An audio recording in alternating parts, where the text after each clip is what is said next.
Géant de pierre culminant à 3404 mètres, le pic d'Aneto domine depuis l'Espagne toute la chaîne des Pyrénées. Sur les traces de son ascension historique, nous partagerons un instant de vie inattendu avec les gardiens du plus petit refuge du massif.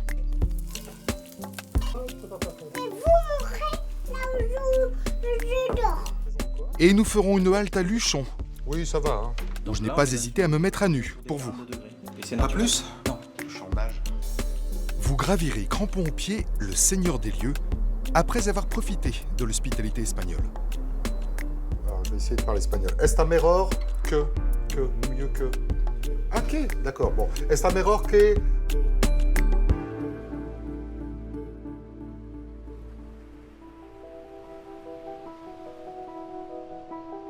Sauvages et authentiques, les Pyrénées forment une frontière naturelle de plus de 400 km entre la France et l'Espagne. Le pic d'Aneto se situe à mi-parcours entre l'Atlantique et la Méditerranée. Il marque l'apogée de cette barrière colossale.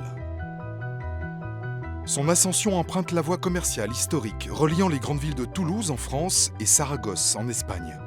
Une ascension qui débute depuis Bagnères de Luchon, dans les Hautes-Pyrénées, en direction de Bénasque en Aragon, avant de bifurquer vers le sommet. C'est la plus belle saison pour se balader en montagne, hein, parce qu'encore toutes les fleurs, il y a beaucoup de neige en haut. Patrick est guide de haute montagne. Il va m'accompagner jusqu'au refuge de Vénasque.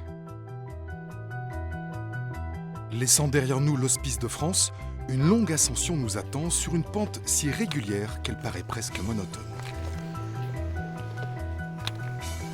Bon voilà, on arrive. Première étape, le culette. Ça, c'est le nom de l'endroit. Voilà, c'est le Culette. nom de l'endroit, le culette, le fond, le bout, comme un cul de bouteille. Ouais. Et en fait, on vient buter là. Quand tu vois la beauté de ce chemin, et on voit vraiment qu'il a été taillé pour le pas de l'homme, quoi. Oui, il monte pas trop assez régulièrement, Ah ouais, mais longtemps quand même. Ouais. On y va? Allez. Allez, on est parti. Un chemin tracé au pas de la mule, car ici les marchandises transitaient le plus souvent à dos de bête. Laine, fromage, vaisselle vers l'Espagne, sel, épices vers la France. Et tout cela sous le regard vigilant des douaniers. Tiens, il nous tend pas les bras, le petit brin d'herbe là-bas? Si, on va s'arrêter là. Ouais, parce que mine de rien, on vient de se faire 600 mètres de dénivelé d'un coup. Et les Pyrénées, je confirme, ça grimpe. Hein. Ça grimpe bien même. Il y a une borne avec marqué 155 km, j'espère que c'est pas la distance avec le refuge. T'as pas l'impression d'être un peu fatigué? On en refait un peu plus même? Non? En tout cas, ça grimpait bien. C'est quoi ces 155 km? Alors la borne, c'est amusant. Là. Parce qu'en fait, les rois de France ont fait le contraire de nos dirigeants. Ils ont nationalisé eux. Ce chemin-là, eh ben, en fait, c'était une route nationale. C'est national. Tellement l'importance économique au Moyen-Âge de cet itinéraire, on avait ici une route nationale. Donc c'est la nationale 5. C'est la nationale 5, Ouais. et 155 km, c'est la distance jusqu'à Toulouse. Ah oui, d'accord. Donc il doit y avoir un passage permanent ici. Ah oui. Ce qu'il y a d'amusant, c'est qu'il y a certains GPS qui ont encore gardé ça comme route nationale. Non. Et en plein hiver, il y a un Espagnol qui, de Luchon, a voulu rentrer chez lui et son GPS lui indiquait cette route-là. Ah bah il est mal barré là quand Donc même. il s'est engagé, mais il s'est engagé dans la route de l'Hospice de France. Ouais. Et bien sûr, il s'est retrouvé bloqué avec le verglas et il a fallu aller le secourir. Oui, Ah d'accord. ouais. Allez hop. C'est loin là encore? Non, il y a 100 mètres là. Tu m'avais Voilà. vendu 600 au total, ça va faire 700 quand même. Hein. Ah non, moi je t'ai vendu les Ah non, c'est le altitudes. réalisateur qui dit n'importe quoi, Ah oui, c'est vrai. ouais. C'est Moi, lui là. je dis pile poil les bonnes choses. Je ne suis pas encore au bout de ma peine, car au final, c'est près de 900 mètres que nous aurons gravi. Et fort heureusement, le passage vers l'Espagne étant pris par la neige, le refuge sera l'objectif final de la journée. Dernier névé. Ouais. Ah, on sent que cet hiver, il y en a eu un paquet là. Hein. Et très honnêtement, je ne m'attendais pas à un pareil comité d'accueil à 2200 mètres d'altitude. Ouais, ça va bien. Pas trop dur? Hey Patrick, ça va? Ça va? Salut Ouais, Guilhem, salut. c'est ça? Ouais, Guillaume. Bonjour. Moi, je te va Alors tant pis, je suis transpirant. Hein. Ah oui. C'est pas grave, on a Et l'habitude. la petite là? Ça c'est Lucille. C'est Lucille. Et ça, alors, tu dis Et ça bonjour? c'est Éloi. Bonjour Éloi. Les quatre, Elsa, Guilhem et leurs 2 enfants gardent en famille durant tout l'été le plus petit refuge des Pyrénées. Et bien qu'affamé, j'apprends vite qu'au refuge de Vénasque, on vit d'abord au rythme des enfants, qui à cette heure tardive n'attendent qu'une seule chose, lire un livre avant d'aller faire dodo. Tu lui montres Éloi comment ça marche? Tu le connais Comment bien ça toi, marche? ce livre, hein? Vas-y, alors, montre-lui tout. Alors, il J'ai pas mes lunettes. Faut qu'on trouve ça. Voilà, c'est quoi ça Éloi? Attends, je regarde parce que j'ai pas mes lunettes. L'autruche. Voilà, Alors, il l'autruche. faut trouver l'autruche. Alors là, il y a le lion. Il faut trouver le lion. Bon, alors. Ah oui, là, il y a le Ouais. lion. Ensuite, l'hippopotame. C'est une volonté, comme il connaît bien le milieu de la montagne, de lui montrer, notamment avec les livres, d'autres univers, quoi. Bah oui, puis de toute façon, il va pas passer tout l'été ici, il va descendre un petit peu en bas à la plage aussi, parce qu'il faut... À la plage à Biarritz ou en Méditerranée? Les deux. Ah, c'est génial. Et tu vas à l'école. Après le refuge. Allez, on va Allez. servir à manger, Loa. Qui c'est qui va faire la sieste? Moi. Ouais. Ah. Et qui c'est qui va manger? Moi. Et enfin, le calme. Allez, un petit tour du propriétaire, vous allez voir qu'il n'y a pas plus simple. Ah oui, c'est vraiment pas grand. Hein. Et ouais, bah, c'est le plus petit refuge des Pyrénées, comme on disait. Là encore, on a eu la chance, ça s'est un peu agrandi en 2013. Là, ils ont fait un petit peu de rénovation pour agrandir la cuisine. Donc vous dormez là, les enfants dans la chambre d'à côté. C'est ça, c'est ça. C'est bien, c'est fonctionnel, hein, t'as tout ce qu'il faut. Ah oui, Ouais. là, T'as une belle vue sur le lac. tout est accessible ici. C'est un peu Des comme La fois- couette est là, enfin voilà. Ouais, ouais. C'est un peu comme les apparts C'est à comme Paris. les caravanes. mais Oui, les apparts à Paris ou les Voilà. caravanes, c'est Voilà. le choix. on a Bon, le mais paysage dehors en plus. quand même, t'as de la place. C'est la grosse différence avec Paris. Voilà. Voilà. Atypique, c'est le mot qui vient à l'esprit quand on découvre ce refuge adossé au dernier contrefort avant l'Espagne.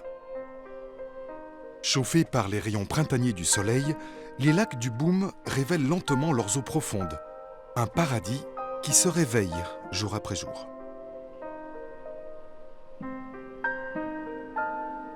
Parce que là, on dirait pas, mais la neige, elle va fondre, tu vas voir. Parce que là, t'as l'impression qu'il y en a jusqu'au mois de septembre. Hein. Non, Ouais. mais il y a Ouais. Patrick qui pelte et. Ah bah si Patrick pèle, c'est bon, t'es tranquille. Ah oui, mais il pèle en plus encore. Hein. Pour de vrai, non, Il s'arrête jamais, lui. Il vient de Non, monter avec nous, il a monté la caméra pendant un moment, il sait pas quoi faire, il va pelleter. Voilà. c'est ça. Alors que nous, c'est on rêve d'une sieste. Alors comment est-ce qu'on se retrouve gardien de refuge du plus petit refuge des Pyrénées en couple avec 2 enfants? Ah ça, c'est qu'on n'a pas beaucoup le choix déjà, parce qu'il n'y a pas beaucoup de refuges quand même qui se libèrent. Voilà. Après, nous, on voulait pas un gros refuge parce qu'on voulait justement avoir un peu de temps pour s'occuper de nos enfants. Bah Là, oui. vous avez vu aujourd'hui, il n'y a quasiment que vous qui êtes venus manger à midi, donc on a le temps un peu d'être là avec eux. Et après, voilà, on s'adapte. Hein, Et puis l'avantage, c'est que quand même, il y a pas mal de familles qui montent ici Ouais. avec des enfants. Donc on espère, bon là, les nôtres, ils sont encore tout petits, mais quand ils seront un peu plus grands, ils pourront facilement jouer avec des enfants qui montent. Ce qui n'est pas forcément le cas dans les refuges vraiment Oui. très hauts pour l'alpinisme, tout ça. Donc, Ça reste familial, hein. Même s'il y a une bonne trotte. Il y a quand même des enfants à partir de 4 ans et demi qui sont montés, quoi. Alors là, il fait super chaud, mais en revanche, t'as pas tellement envie de te baigner dans le lac. Tu t'es Ouais. baigné, toi? Ah bah attends, elle doit être à 2 degrés. Ouais, 3 peut-être. 3 peut-être. Ah Ouais, bah oui, ouais. ça change tout. Non, mais d'ici un mois, on se baigne. Hein. Ouais. Baigne toi là-dedans? Ah oui, mais d'ici Ouais. d'ici un mois, on n'est pas. Elle est à il y a du 8, monde qui se 9. baigne. Non. Non, l'été, elle monte à 17. Remontons 30 ans avant la conquête de l'Aneto en 1817. Imaginez, vous êtes pyrénéiste, vous venez de grimper au port de Vénasque, vous observez la vue sur le pic de la Maladeta, censé être le point culminant du massif. Sauf qu'il n'en est rien.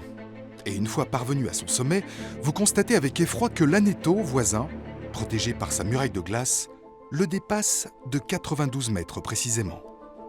Dès lors, l'Aneto devient le nouveau Graal. Et les tentatives d'ascension se succèdent, mais la disparition du plus connu des guides luchonnais, Pierre Barrault, englouti dans le glacier, brise pendant plus de 30 ans toute velléité d'ascension.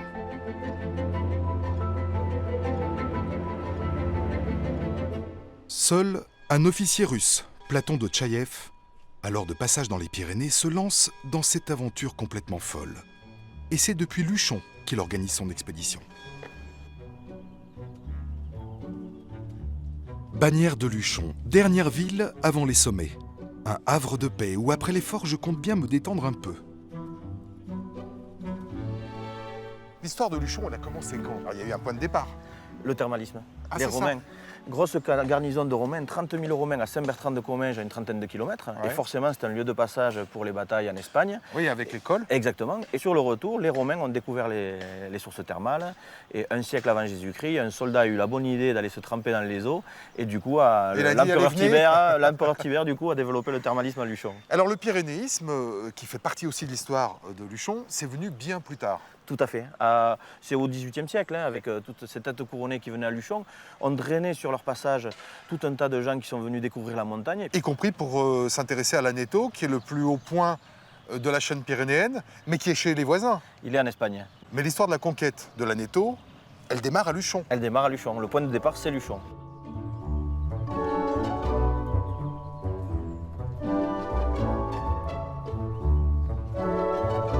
Et ce vitrail, il représente quoi? Alors c'est la déesse des eaux. Enfin, on voit deux déesses, dont Ah oui. Nixon. La Donc déesse c'est des eaux vraiment sur la gauche. romain, quoi. Tout à fait. Là, on voit vraiment que ça date. Et là, il y a des l'entrée Romains. qui est... Ah oui, assez monumentale. Ouais, c'est avec des peintures classées. C'est... Ah bah tiens, on voit mieux dans ce sens-là le vitrail. En même temps, c'est fait Effectivement. exprès, oui. Ouais. Ouais. Donc là, on voit bien la déesse des eaux qui est sur la droite. Et Avec on les voit- Pyrénées au fond. Exactement. Et puis à la jarre, on voit l'eau qui coule. La déesse veille sur les sources ancestrales captées juste sous l'édifice. Et s'il y a bien un endroit où tout bon curiste se retrouve, c'est au bar. Donc en fait, chaque source a une fonction différente. Tout à fait. Celle-ci, c'est quoi? Donc ça, celle-ci, elle est diurétique. C'est la source oui. ravie. On la sent pas, elle est légère. Hein. Déjà, elle est froide. Celle-ci est froide. L'autre ravie, où sur la... J'espère qu'on va pas refaire la séquence 50 fois parce que je vais pas m'arrêter Non. toute la journée. Et elle est alors plus celle-là? légère, ouais. Donc c'est Cyrène.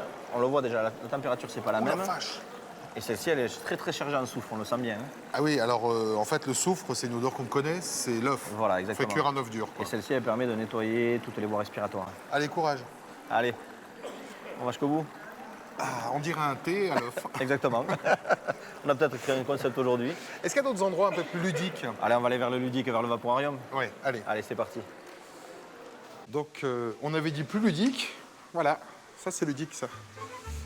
Tout à l'heure. Oui, ça va, hein. Ça va. Vous pourriez y être aussi. Hein.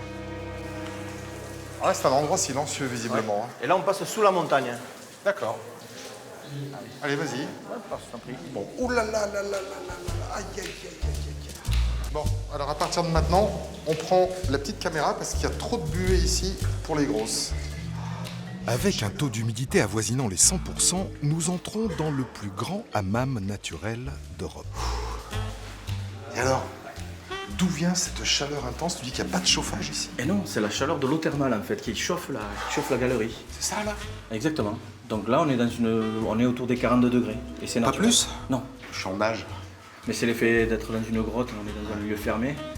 Et donc c'est l'eau thermale qui crée ça. C'est impressionnant, mais c'est immense en plus. 150 mètres de galerie exploitée. Il y a 1200 mètres de galerie. Et la galerie elle a été creusée parce qu'on savait qu'il y avait de l'eau chaude.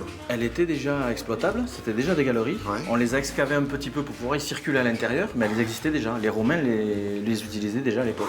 Et là on vient de perdre 10 kilos chacun, non? Au moins. Ouais. Bon, Bah, je vais peut-être rester un peu là. moi un peu plus encore.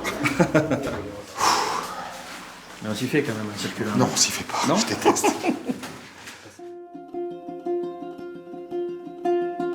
Reprenons le fil de notre périple vers l'Aneto. Une fois passé le port de Vénasque, nous basculons sur le versant espagnol, dans le splendide vallon d'Ezera. La montagne comme je l'aime, avec ses nombreuses cascades, ses torrents tumultueux et ses prairies verdoyantes. Un vallon accueillant, à l'image de l'hospitalité espagnole, à l'image de ses hospices répartis le long du chemin historique reliant la France et l'Espagne. Je retrouve José Luis. Son père a été l'un des derniers hospitaliers. Bonjour José Luis. Bonjour Ah. Laurent, ça va? Tu voulais qu'on se retrouve ici parce que c'est un endroit très important Oui, pour l'histoire de cette vallée. oui. Nous sommes à l'emplacement du premier hospice de Bénasque, constitué d'une auberge et d'une chapelle construite il y a plus de 8 siècles. Un endroit idéal pour contrôler les routes commerciales de la vallée. On a conservé ici la fonction de ce que l'on appelle l'hospitalero, hein, c'est-à-dire la personne qui est responsable d'eux. C'est-à-dire, attends, les gens, les voyageurs, les commerçants qui passaient par là étaient quelque part un peu sous votre responsabilité Tout dans à la fait, vallée. tout à C'est-à-dire que fait. vous en preniez soin, c'était Oui, pas juste pour à fait. gagner de l'argent. On prenait un petit peu des taxes, Ah bah oui, mais bon. les taxes servaient uniquement À payer le servaient service. à payer le service, à maintenir les chemins. Ouais. Éventuellement, s'il y avait des personnes qui, bon, ils pouvaient décéder, à les enterrer dignement. C'est-à-dire, il y avait une série de contreprestations Ouais, hein, ouais. à ces taxes. Et ce qui permettait de maintenir ça vivant et en état, bien sûr. Voilà. Dis-moi, on passait pas l'hiver quand même ici? Toute l'année. Non. Pas l'hiver, toute l'année. C'était l'obligation de l'hospitalero. Mais c'est toute l'année. inimaginable Ah oui, oui. Mais, d'arriver à traverser mais- cette oui. chaîne à plus de 2500 mètres. mais ils en vivaient hiver. là au milieu de 3 mètres de neige, mais ils étaient préparés. C'est des gens de la vallée préparés. Et est-ce que les gars, on les laissait partir tout seuls là-haut ou est-ce qu'il y a des gens qui pouvaient leur proposer le rôle de guide? Je vous emmène au port. Il y a eu pendant plusieurs années des rôles de guide. Oui. Ils avaient un cheval. Ils les amenaient surtout pour amener, bien entendu, le sac à dos, etc. Hein, Alors voilà. tu vois, moi j'en viens là, on est monté en plein été. Et ben j'arrive pas à imaginer qu'on puisse passer là-haut en hiver.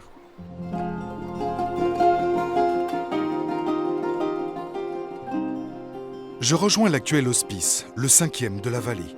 Ça n'est pas seulement un hôtel de luxe, mais aussi un lieu de conservation de la mémoire des Pyrénées.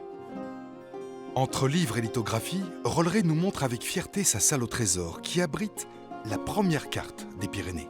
Ramón de Carboniers, 1740, y son los primeros mapas del Pirineo. L'hôpital de Bénasque est un lieu sauvé in extremis il y a 25 ans par Rolleré. Une longue restauration dans le respect de la tradition des hospitaliers et dans la continuité de la mémoire de ces hommes, français et espagnols, qui ont écrit ensemble une partie de l'histoire indélébile de ces montagnes. Ce qui est étonnant, c'est que vous ne parlez pas la même langue, vous n'êtes pas dans le même pays, mais il y a beaucoup d'amitié et de liens entre les Français et les Espagnols dans les Pyrénées. Sí, Oui, sí. oui, et je dirais même lazos des liens muy très forts. importantes. Mira, Il existían existait à las l'époque pacerías, que se llamaban les las accords de paix pacerías. appelés les passerías. Si Francia Si la estaba en France et guerra l'Espagne étaient en con guerre, España, Luchon et Luchon Bénasque y s'avertissaient et se se disaient avisaban, « Attention, se decía, nous devons attention, partir d'ici ». que tenemos Pour moi, que ir para je ne fais pas de allí. différence entre la Yo para mí France no et existe l'Espagne, la Francia y Catalogne, España, Navarre Cataluña, et la région Navarra, Midi-Pyrénées. Es Pirineo. Ce sont les Pyrénées. Es que os parece que Il vous hay- semble qu'il y a peu d'identité poca dans les identidad Pyrénées. Mais en en el réalité, Pirineo. les Pyrénées, c'est Eso plus está que por ça. encima de todo. Pourquoi tu as voulu reprendre ce lieu? C'est pas seulement pour de l'investissement financier, c'est pour le cœur. Sí, hay mucho de corazón. Oui, c'est une Sí, affaire de aquí, cœur. esto lo empezamos, es una Nous avons dû concesión del commencer par faire une ayuntamiento concession para sur 50 50 ans avec la mairie. Et Si si hubiera une habido étude un análisis financière avait été financiero, réalisée, jamais nous ne l'aurions fait. años. O sea, lo hicimos Nous l'avons con el ouvert corazón, par pure conviction, avec le hicimos cœur, parce que nous porque pensions que nous creímos pourrions en faire que un esto commerce. podía ser un negocio. Pero llevamos Et 25 voilà, años. 25 ans que nous sommes ici. Mon Dieu. Es es duro, es duro. Jorge, pasa. Ah, el tapas? Tapas. Un poco de jamón, Voilà. un poco de pan con tomate. Alors ça, Buen ça, provecho. Gracias. gracias, ça quand vous êtes en Espagne. Mais jamais, jamais oubliez d'en commander. C'est merveilleux. Ça, c'est le savoir-vivre espagnol, l'apéritif, le ramon. Ça, c'est bon pour faire l'anetto demain. Ah, se coge fuerza. Chin, salud. Está muy, muy bon. Bueno. Bueno. Alors il y a cette partie qui est raide et la dernière partie. 5 heures du matin, les cordées s'élancent dans l'ascension de l'Aneto. Et au milieu de ces alpinistes, un invité surprise.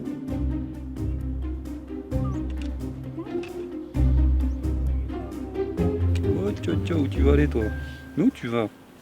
En plus, t'as froid. Tu ferais mieux d'être en bas au refuge, il y a plein de bouffe là-bas. Allez, file. Dans ce dédale de blocs et dans le brouillard, il vaut mieux bien connaître sa route. Ou partir avec un spécialiste.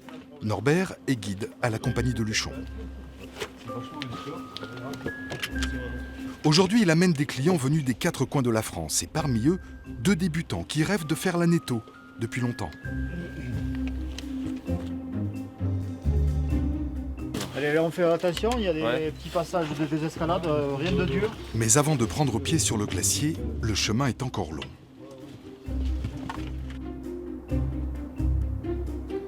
Le refuge de la Rencluse est le point de départ principal pour faire l'Aneto. Il est séparé du pic par 1300 mètres de dénivelé et surtout par le plus grand glacier des Pyrénées. Et pendant que certains sont en marche pour le sommet, moi je préfère récupérer de ma randonnée de la veille pour rejoindre à mon rythme le fameux refuge.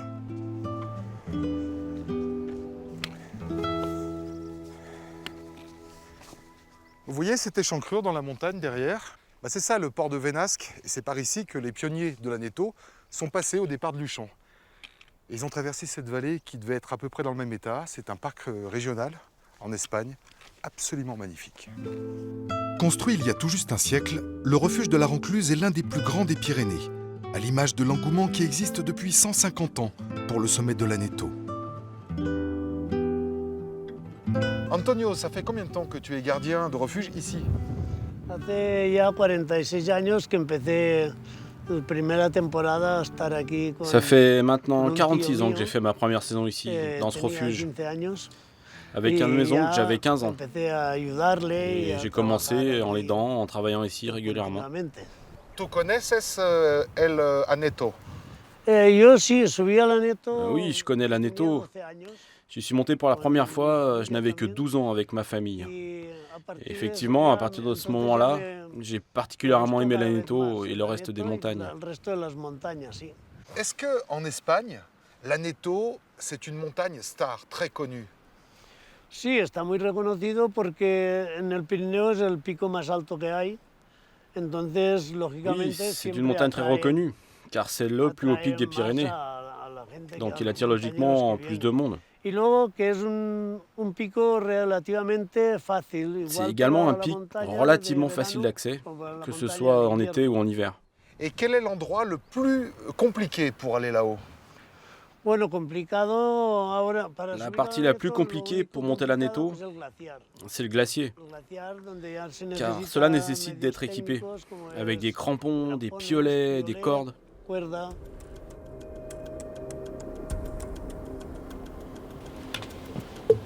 À 3100 mètres d'altitude, la fatigue commence à se faire sentir. Norbert, le guide, et son groupe viennent enfin d'arriver au pied du glacier. Si vous partez en glissade, donc le but c'est de s'arrêter avec le piolet, pas avec les crampons. Donc il faut prendre le piolet, le mettre contre le corps, contre le buste et coiffer le piolet comme ça. Et on s'arrête avec le piolet, d'accord? Le risque ici n'est pas de chuter dans une crevasse, mais plutôt de glisser et de se blesser sur les rochers en contrebas. Donc là c'est une première sur la glace vive. Ouais. On va voir ce que ça donne. «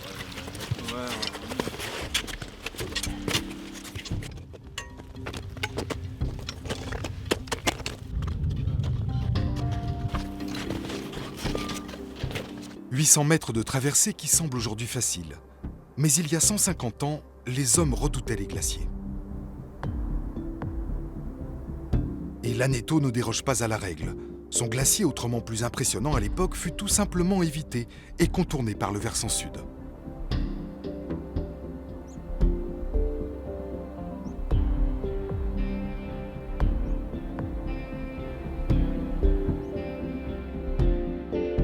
Ce glacier, c'est l'un des derniers glaciers des Pyrénées. Il est en danger? Effectivement, je pense que c'est le dernier glacier des Pyrénées. Je crois qu'en 45 ans, on peut considérer qu'il a perdu entre 30 et 40 mètres d'épaisseur. Je crois que c'est ça, oui. Pour nous, c'est pire que tout, car nous devons continuellement chercher de nouvelles routes pour pouvoir accéder au sommet. La voie historique et la voie normale se rejoignent au bout du glacier au niveau de l'arête finale. C'est la dernière difficulté de l'ascension. Une difficulté plus psychologique que physique, surnommée le pont de Mahomet. Un passage étroit et très aérien, tel une lame de sabre que seules les âmes pures peuvent traverser. Quand vous passez, vous enlevez la corde qui est devant vous et vous passez la corde qui est derrière vous. Ok, ça marche?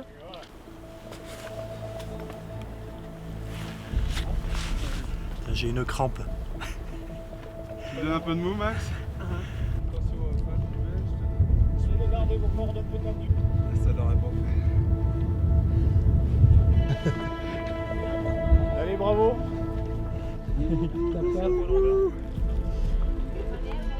Le 20 juillet 1842, menés par un officier russe, les guides de Luchon et un botaniste normand parviennent enfin sur le toit des Pyrénées. 4 jours plus tard, ils reviendront courageusement par le glacier.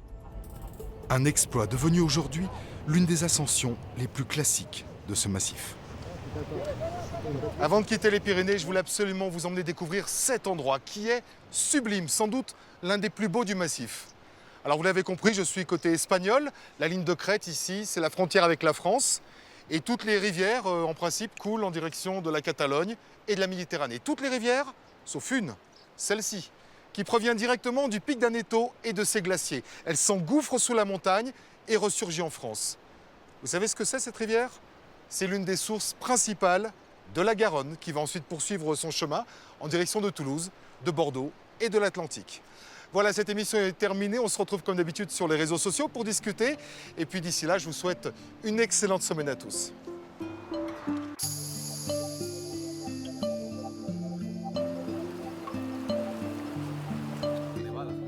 Ah?